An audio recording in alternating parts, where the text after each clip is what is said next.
Hello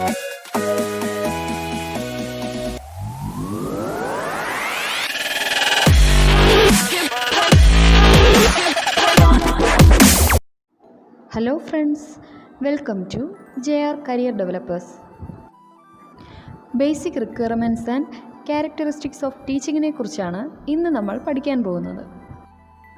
അതായത് അധ്യാപനത്തിൻ്റെ അടിസ്ഥാന ആവശ്യകതകളും സവിശേഷതകളും. ബേസിക് റിക്വയർമെൻറ്റ്സ് എന്ന് പറയുന്നത് 4 ടൈപ്സ് ആണ്. ഏതൊക്കെയാണ്? The teacher, the learner, the subject and the environment. നമുക്കിനി ഓരോന്നിനെയും കുറിച്ച് പഠിക്കാം. The teacher is an innovator of information and knowledge. ഇൻഫർമേഷൻ്റെയും നോളജിൻ്റെയും ഇന്നൊവേറ്ററാണ് ടീച്ചർ എന്ന് പറയുന്നത്. അതായത് ടീച്ചർ നമുക്ക് വിവരങ്ങളും അറിവും പകർന്നു നൽകുന്നു. Teacher is the creator and transmitter of knowledge, values to our youngsters for latters, physical, mental, emotional and social development. അധ്യാപകൻ ശാരീരികവും മാനസികവും വൈകാരികവും സാമൂഹികവുമായ വികസനത്തിന് സഹായിക്കുന്നു. Teacher masters over his subject and uses an effective language for the communication in order to bring a positive change in the behaviour of the learner. അധ്യാപകൻ തൻ്റെ വിഷയത്തെക്കുറിച്ച് വിശദമായി പഠിക്കുകയും പഠിതാവിന് മനസ്സിലാകുന്ന രീതിയിൽ പഠിപ്പിക്കുകയും ചെയ്യുന്നു. ഇനി നമുക്ക് എന്താണ് ലേണർ എന്ന് നോക്കാം. The learner is a dependent one and immature. Learner എന്ന് പറയുന്നത് പൊതുവെ സബ്ജക്റ്റിനെ കുറിച്ച് ധാരണയില്ലാത്ത ഒരു വ്യക്തിയാണ്. He has to cooperate in the teaching learning process with the teacher and try to get as much information and knowledge as possible from the teacher. അതായത് learner എന്ന് പറയുന്നത് ഒരു സബ്ജക്റ്റിനെ കുറിച്ച് ഒരു ധാരണയും ഇല്ലാത്ത വ്യക്തിയാണ്. അപ്പോൾ ടീച്ചിങ് ലേണിംഗ് പ്രോസസ്സിൽ വിദ്യാർത്ഥി സഹകരിച്ചാൽ മാത്രമേ വിദ്യാർത്ഥിക്ക് അധ്യാപകരിൽ നിന്ന് സാധ്യമാകുന്ന വിവരങ്ങളും അറിവുകളും നേടാൻ സാധിക്കുകയുള്ളൂ. Learners may be categorized as the students of primary schools, elementary schools, secondary schools, senior secondary schools, colleges and universities. ലേണേഴ്സിനെ നമുക്ക് പ്രൈമറി സ്കൂൾസ് എന്നും എലമെൻ്ററി സ്കൂൾസ് എന്നും സെക്കൻഡറി സ്കൂൾസ് എന്നും സീനിയർ സെക്കൻഡറി സ്കൂൾസ് എന്നും കോളേജസ് എന്നും യൂണിവേഴ്സിറ്റീസ് എന്നും നമുക്ക് തരംതിരിക്കാം. തേർഡ് റിക്വയർമെൻ്റ് ആണ് സബ്ജക്റ്റ്. സബ്ജക്റ്റ് എന്ന് പറയുന്നത് ടോപ്പിക്കാണ്. Subject is the main concern in the whole endeavour of teaching and learning process. Teaching learning പ്രോസസ്സിൻ്റെ ഏറ്റവും പ്രാധാന്യമുള്ള ഒരു ഘടകം തന്നെയാണ് വിഷയം എന്നത്. The topic is generally decided by the teacher, but the learner can also contribute in deciding a topic. പഠിപ്പിക്കുന്ന വിഷയം തീരുമാനിക്കുന്നത് അധ്യാപകനാണ്. എങ്കിലും അതിൽ ലേണേഴ്സിനും അഭിപ്രായം പറയുവാനുള്ള സ്വാതന്ത്ര്യമുണ്ട്. It is for the teacher to prepare necessary charts, maps, tables and models related to the decided topic. അധ്യാപകൻ വിദ്യാർത്ഥികൾക്ക് വിഷയം മനസ്സിലാക്കി കൊടുക്കുവാൻ ആ വിഷയവുമായി ബന്ധപ്പെട്ട ചാർട്ടുകൾ, മാപ്പുകൾ, ടേബിൾ, മോഡൽസ് എന്നിവ തയ്യാറാക്കാവുന്നതാണ്.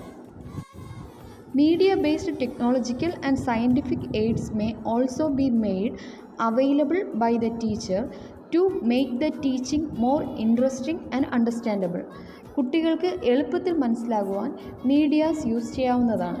Example PowerPoint presentation, projector use ചെയ്തുള്ള പഠനം എന്നിവ ഉപയോഗിക്കാം. Fourth one, the environment.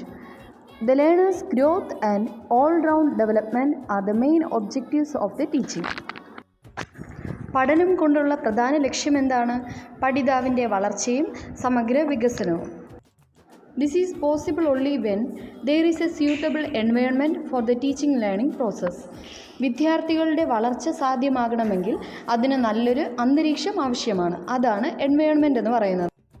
The teacher thus creates such environment and nurtures the learner in that environment. അങ്ങനെ അധ്യാപകൻ അത്തരമൊരു അന്തരീക്ഷം സൃഷ്ടിക്കുകയും വിദ്യാർത്ഥികൾക്ക് പഠനത്തോടുള്ള താല്പര്യം കൂട്ടുകയും ചെയ്യുന്നു. It has different levels of teaching. ടീച്ചിങ്ങിന് ഡിഫറെൻറ്റ് ലെവൽസ് ഉണ്ട്. Teaching takes place in a dynamic or changing environment.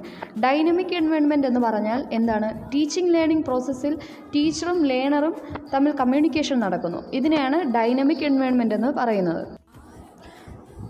Teaching is closely related to education, learning, instruction and training. Teaching, education, learning, instruction. അതായത് instruction എന്ന് പറയുമ്പോൾ അധ്യാപകൻ സ്റ്റുഡൻസിന് instruction നൽകുന്നു. പിന്നെ training, പരിശീലനം എന്നിവയുമായി ബന്ധപ്പെട്ടിരിക്കുന്നു. Then teaching is essentially an intellectual activity. Teaching is art as well as science. Next point, it tends towards self-organization. Then it is a social service. അതൊരു സോഷ്യൽ സർവീസാണ്. It includes lengthy period of studying and training. ഇതൊരു നീണ്ട കാലയളവ് പഠനത്തിനായി എടുക്കുന്നു. It has high degree of autonomy. സ്വയം ഭരണ അവകാശമുണ്ട്. It is continuous process. ഇതൊരു തുടർച്ചയായ പ്രക്രിയയാണ്. Then teaching is a profession. അതായത് ഇതൊരു തൊഴിലാണ്. ടീച്ചിങ്ങിൻ്റെ ക്യാരക്ടറിസ്റ്റിക്സിനെ കുറിച്ച് നമുക്ക് ഒരിക്കൽ കൂടെ നോക്കാം. അതായത് ഇതിന് ഡിഫറെൻറ്റ് ലെവൽസ് ഉണ്ട്. ഇതൊരു ഡൈനാമിക് എൻവയൺമെൻറ്റിലാണ് നടക്കുന്നത്. ഇതിൽ എഡ്യൂക്കേഷൻ, ലേണിംഗ്, ഇൻസ്ട്രക്ഷൻ, ട്രെയിനിങ് നടക്കുന്നുണ്ട്. And it is an intellectual ആക്ടിവിറ്റിയാണ്. Teaching is art as well as science ആണ്. It is a self organisation ആണ്. Then it is a social service. It takes lengthy period and it is an autonomy. It is a continuous process. Then it is a profession. ടീച്ചിങ്ങിൻ്റെ റിക്വയർമെൻറ്റ്സിനെ കുറിച്ചും ക്യാരക്ടറിസ്റ്റിക്സിനെ കുറിച്ചും നിങ്ങൾക്ക് മനസ്സിലായെന്ന് വിചാരിക്കുന്നു. സിലബസിൻ്റെ ബാക്കി ടോപ്പിക്സ് നിങ്ങൾക്ക് ലഭിക്കുവാൻ ഈ ചാനൽ സബ്സ്ക്രൈബ് ചെയ്യുക. ഞാനിടുന്ന വീഡിയോസ് നിങ്ങൾക്ക് നോട്ടിഫിക്കേഷൻ വഴി ലഭിക്കുവാൻ അടുത്തുള്ള ബെല്ലൈക്കൺ ക്ലിക്ക് ചെയ്യുക. Thank you.